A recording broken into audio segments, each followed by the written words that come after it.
Welcome back, everybody left reckoning. Just David this time. Matt is soaking up the sun in Spain. Lucky guy. But we have a really fun conversation coming up for y'all. The AOC issue is one that's like probably one of the more interesting, I think, conversations to have on the left. It's also one conversation that probably gets the most cartoonish extremely quickly. Their entire brands right now and media followings that are pretty much just dedicated to sort of attacking AOC as a neoliberal shill. And while I think that is ridiculous, there are some real tensions within the left, particularly, this burgeoning democratic socialist movement and AOC, who is a political superstar. And we need to question the relationship that she has with the base that she is most publicly associated with. But to talk about that a little bit more in depth, we have Natalie Shure here. Natalie Shure is a columnist at the New Republic.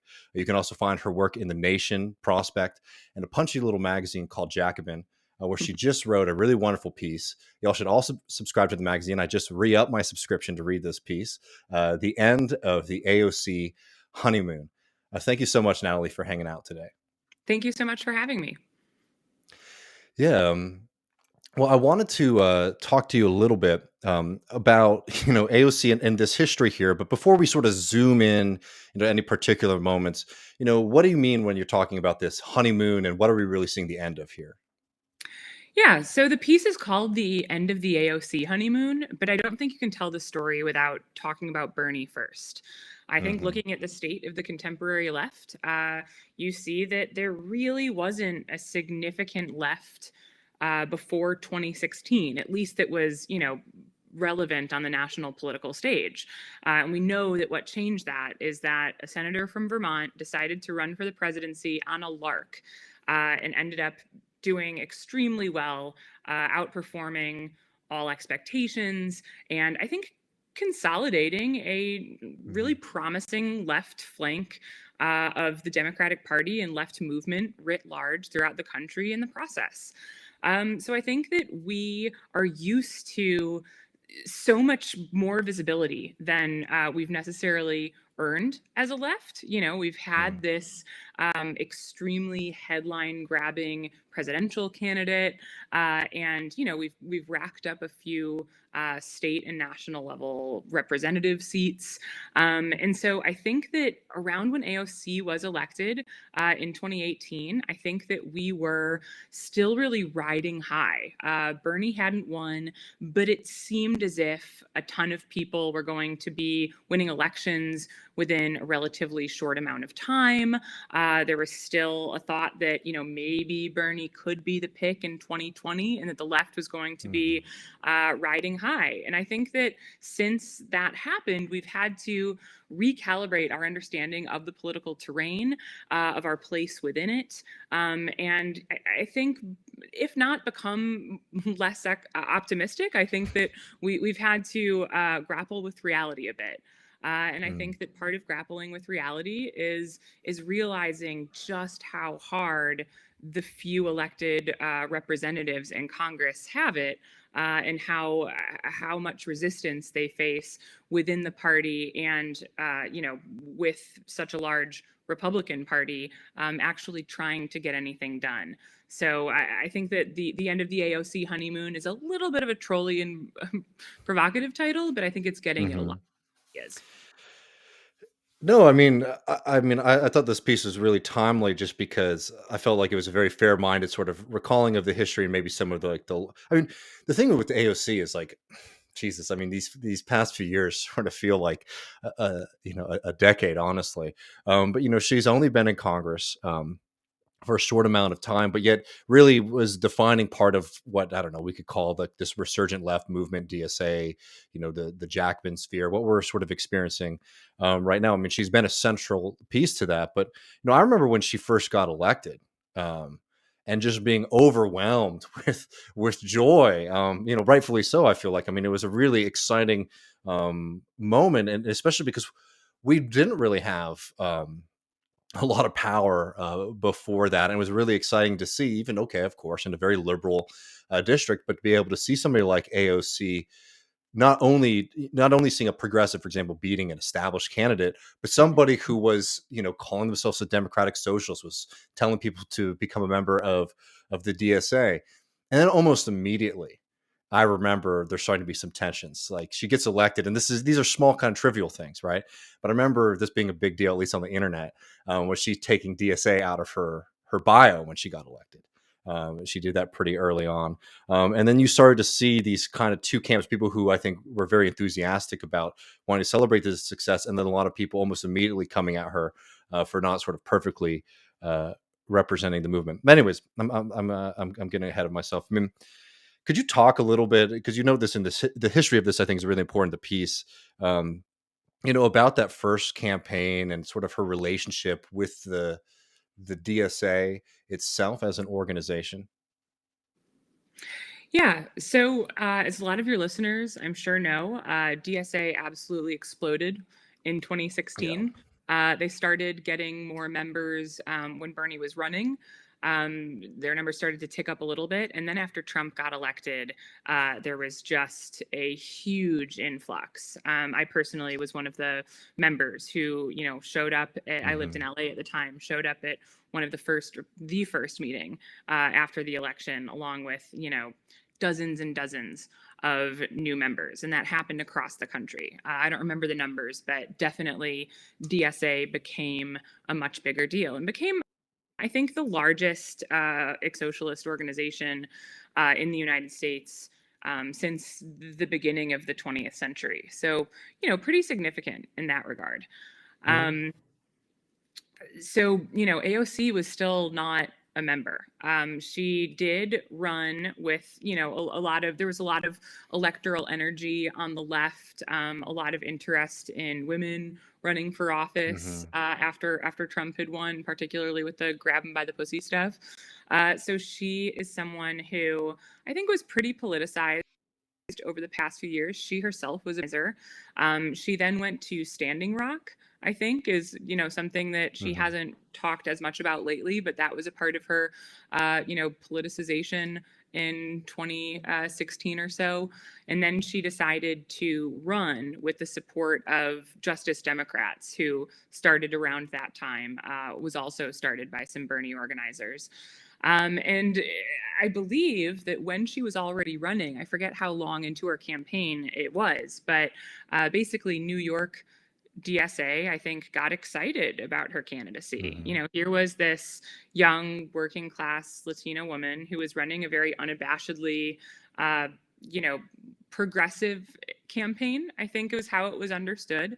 But, they met with her and she agreed to join say, and I think was using the right talking points. And I think that there was a lot of Hmm. energy. People thought this is a really exciting candidate. We are all new to this organization. We need a project. And anyone who's worked on a campaign, especially with DSA, it can be great for the candidate, but also great for the organization. Hmm. You get into a project together, you can recruit people, you develop capacity. So I think that all of those things coalesced, and they decided to endorse and campaign for her. And she won. She beat Joe Crowley in 2018, and then got into the House of Representatives in 2019. And I think that she was still learning a lot about the left, as were a lot of people on the left. So it was a very interesting, exciting, high energy time. And I think that they were excited about the extent to which she can grow the organization, and she certainly did. A lot of new members flooded into DSA after AOC as well, just like they had with Bernie's candidacy. And I mean, Lord, she is still like an immensely popular, figure, and with people all across the country. I mean, she was just here in Texas, and was very much like was a celebrity. I mean, it was packed anywhere she spoke. People wanted to see her, right? And I think it's worthwhile understanding that. But I think this point that you keep on hitting on is that, you know, and this is just something that I think that some folks just haven't really reckoned with enough. That, like, yes, DSA is an older organization, right? But functionally, when it comes to membership and influence, it's extremely young, in the sense that, like, the vast majority of people who have members have only been members for a couple of years. The vast majority of people who are members, it's the first real political organization that they've been a part of. The vast majority of members weren't even considering themselves to maybe be socialists, or even maybe even on the left before this, right? So there's a lot of development that's going on, and um, within the organization, that I think is really important to understand how we get into, the situation where we're at now, where I think you're right to point to that, like, this starts with Bernie, and like this incredible, like, world historic opening on the American left, Mhm. for a different kind of politics to develop. But it was one of those things where you have a lot of growth very, very quickly, and we're now trying to catch up organizationally, to these platforms. And one of the maybe just to fast forward a little bit, one of the quotes that I really like, in the piece, let me get their name right. Um, Michael Michael Kinnuckin. I hope I'm saying that right. A Finucane. DSA. Hmm. Okay, thank you. A DSA organizer, sort of may use the metaphor of, AOC and these kind of large superstar politicians for organizations like DSA. It's sort of like riding a tiger. Could you sort of, break that down a little bit for us? Yeah, so I will just an aside, I think Michael Finucane was someone who was so interesting and so insightful and had so much to say. And then one of the only things that ended up making it into the piece was this I'm goofy sorry. metaphor. So I just I think it was like a little jokey and offhanded, but I thought it totally made sense. So I don't know if Yeah. Michael listening, or I just hope people don't think that he's just a guy who goes around making goofy metaphors. But what I thought made a lot of sense about it is, yeah, like there is a bit of tension when you are, uh, especially working at the national level, Hmm. working with politicians who do have the potential to grow the organization to help advance your goals. But their constituency is far broader than just DSA, right? Hmm. Like we don't control these people. We don't own them. They're pulled in a lot of political directions. They have bases that aren't necessarily fully aligned with us, etc. So the metaphor of you can ride the tiger. It will get you somewhere very fast. But I think we can also think of a few downsides to Hmm. riding a tiger, right? Like you can't control the tiger. You might get scratched. You're taking a bit of a leap of faith. And I think what I liked about that metaphor is I think that it captures the potential and the promise and the kind of excitement inherent to these kind of campaigns, especially when we're able to, endorse someone. A winning campaign is obviously a plus. Something about Hmm. riding the tiger. It's not all doom and gloom. It's kind of an exciting, unpredictable political thing with all of the pluses and minuses that entails. So I thought that really captured the essence of how things felt politically at that moment and how they still feel to some extent, and Hmm. and how DSA broader left is trying to navigate these difficult things moving forward. Yeah. I mean, um, I'm not expecting you to have all the answers here, because these are like very real, live, strategic questions. But um, we're going to talk in a second about some of the more modern stuff about, Palestine, Iron Dome vote, things like that, or abstention, um, or present vote, whatever the terminology is. And force the vote, right? But before we get there, I mean, I really wanted to hammer this down, because you're somebody who writes, and for like a wide variety of left wing outfits. You talk to a lot of really smart strategists, and people who are really in this. I mean, can you sort of help us sort of wrestle through this tension? Maybe I'll put my perspective on it first, and you can just sort of tell me what you think about it. It's like, one of the things that's tough about AOC and a lot of these other, figures who are associated with DSA, Mhm. comes down to the fundamental tension within that organization, right? Which is that there's recognition about some of the kind of limitations to just sort of launching a third party right now. The way ballot access is sort of set up in this country, just the actual just sort of material barriers to creating a third party system in the United States, with the fact that like DSA also does not just want to turn into a pressure group either for the Democratic Party, right? Like it's an organization that very much is trying to articulate and develop a very specific kind of politics that, yeah, sometimes has a lot in common with progressives, but there is a line in the sand and a delineation. And it gets really fuzzy with some of the superstar candidates that we have up there, because as you note, and a lot of other people know, it's like our constituency is still, unfortunately, um, small, right? And I think that what sort of frustrates me, and I'll throw it to you right now, but like what sort of frustrates me about some of the outside criticism that we get from folks is that there some people sort of don't think that, or like have this idea, I guess, that people in DSA aren't aware of these kind of contradictions and tensions within the strategy, instead of these things actually being like very, very live and and engaging questions of debate within the organization, is not only how to deal with the members that you have now, but how to cultivate future elected officials both on the state and national level, and trying to have people have like a stronger connection with their their local chapter or potentially state chapters as those are developing. Mhm. Yeah, I think a lot of people from outside DSA very much misunderstand the organization. I think that's Hmm. true. And I also think that, sometimes it gets missed with all of these intra DSA debates, which, eh, I think are healthy and matters to debate and discuss. I don't always think that that's done in a healthy or productive way, but certainly, Hmm. hashing these things out is important.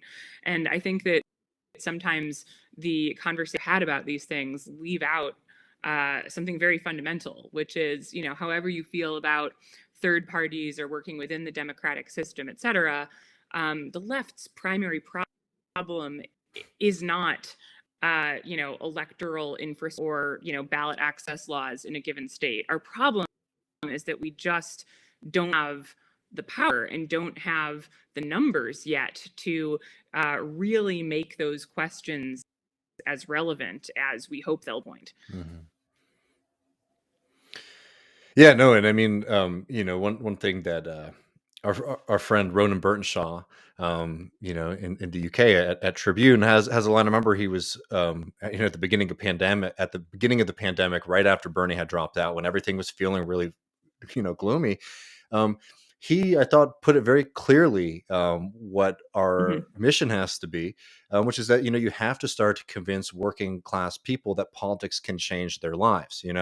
Like that's the community that I come from, working class communities in the South. I'm back home. I live in a working class community. I have neighbors. I talk to them a lot, and they love Mhm. things when I talk to them, like a lot of these kind of bread and butter democratic socialist platforms. But there is whenever the conversation Mhm. turns to maybe doing something about it, or voting for somebody or something like that, it's like, well, why would I ever do that? Because there is like a kind of pessimism, I think, that is very, very prevalent, especially in the U.S.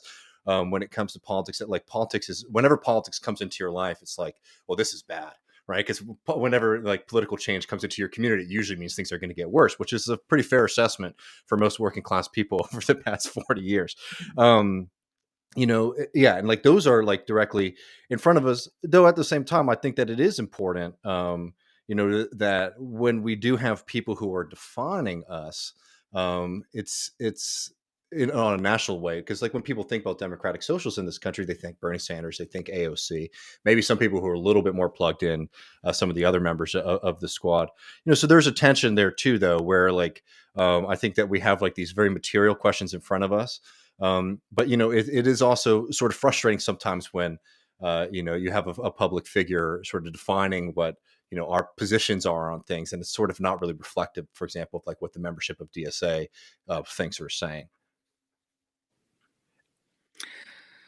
Yeah, I mean, I think that Ronan's point and your point about working class people and their interest in different political ideas not necessarily translating into voting behavior yet. I think that that's absolutely true. Hmm. I mean, I think another key reason that there is so much pessimism, I mean, the pessimism in a lot of ways is rational, right? Like, I Hmm. understand why people feel that way, especially when public goods have been so degraded and sabotaged with more and more paper over the years, more and more testing, experiences with government services in their lives are not anything close to what we would want out of a social project. And the base of DSA right now is very professional class, mostly college or college educated, and people bring in new members circles. So, Hmm. one of the biggest challenges will be developing a solidly base moving forward.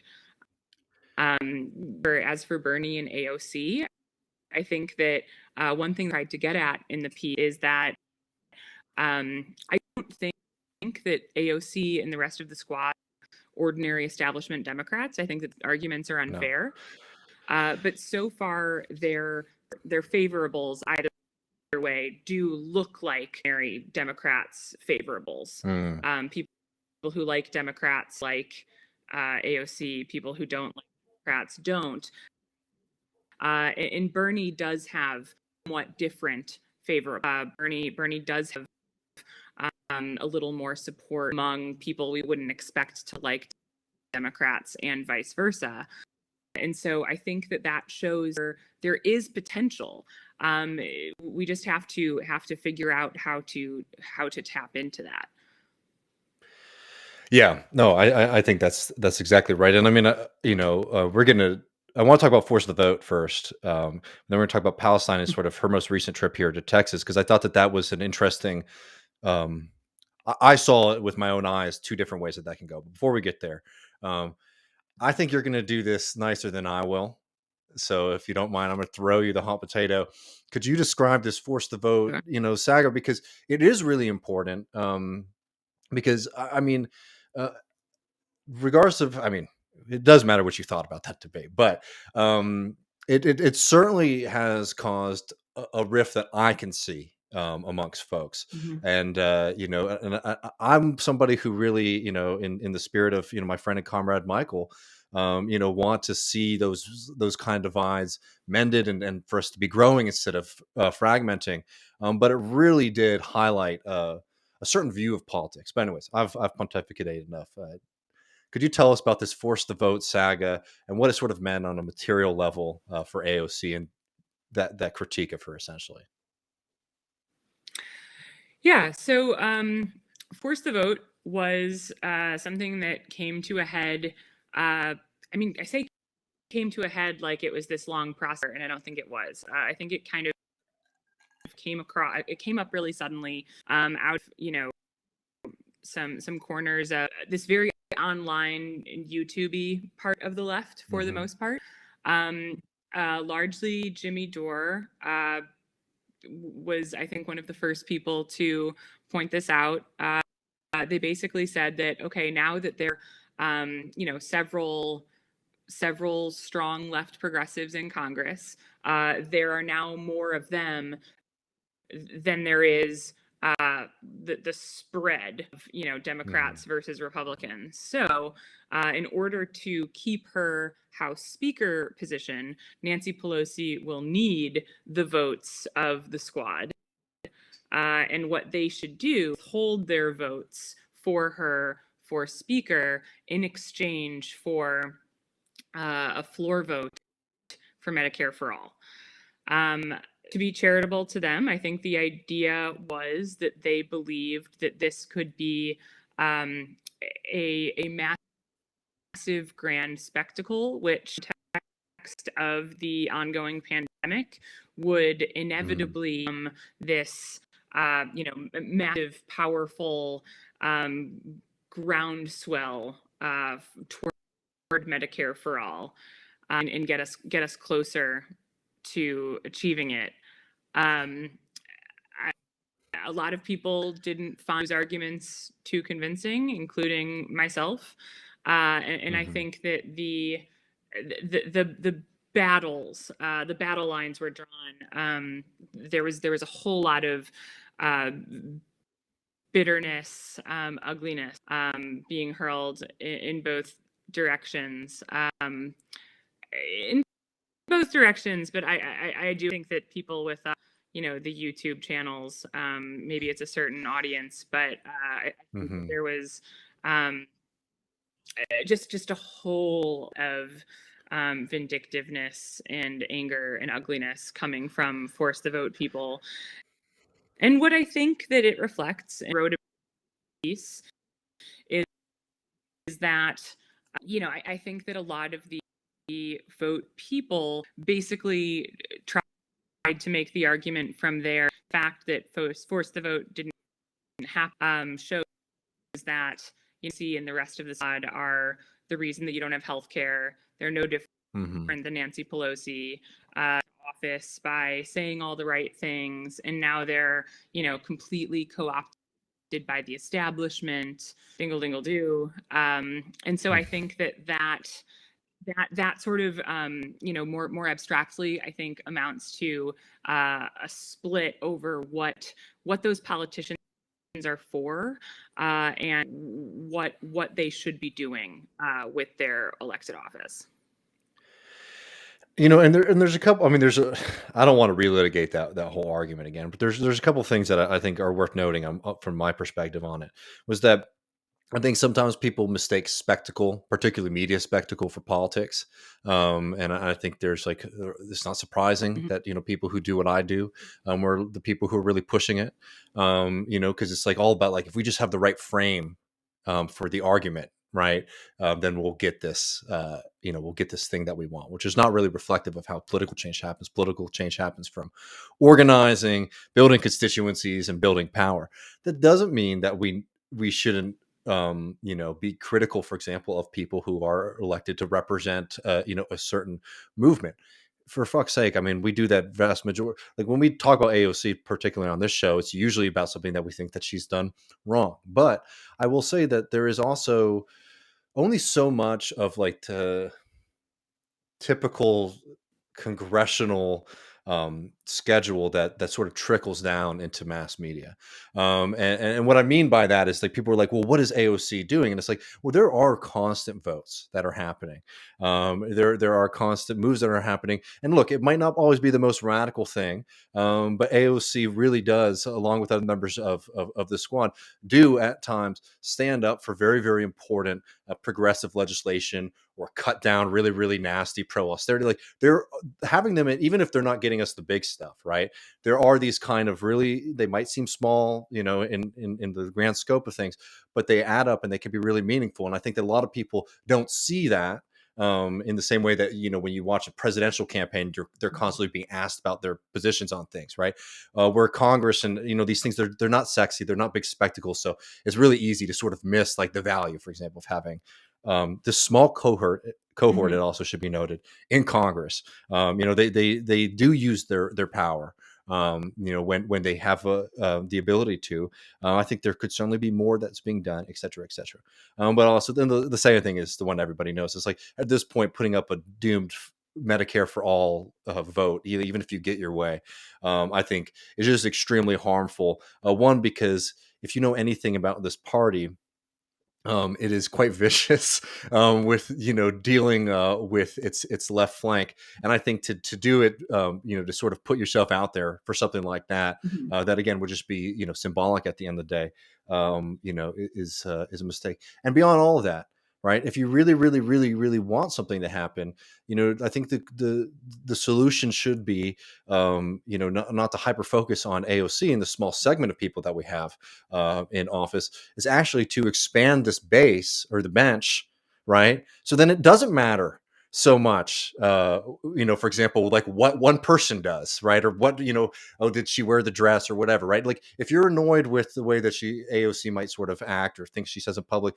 and you're a socialist, like what you should really be focusing on is like how to expand the amount of elected officials who are democratic socialists in Congress and state houses, so that we don't have to hyper focus and have our whole movement sort of associated with one human being. who's going to have a wide variety of different personal opinions and antics and all that kind of stuff. Yeah, I mean, I think all that tracks, and I think part of why Force the Vote felt so intuitively correct to certain people, particularly Hmm. people who are, more into the left media, is, to be fair to them, in some ways, that was kind of Bernie's gamut in Hmm. 2016, right? Like he ran, and in so doing, I think uh, part of his calculus and part of what happened was to get these arguments out there, was to, Hmm. spark a fight in people, was to not leave everything that Hillary and establishment Democrats say completely to have someone articulating this strong class inflected sense of point of view. Like I think that that's kind of how he used, and so then, people understood the fight to be very, very media driven, very Hmm. rhetorical, Yep. and I understand that.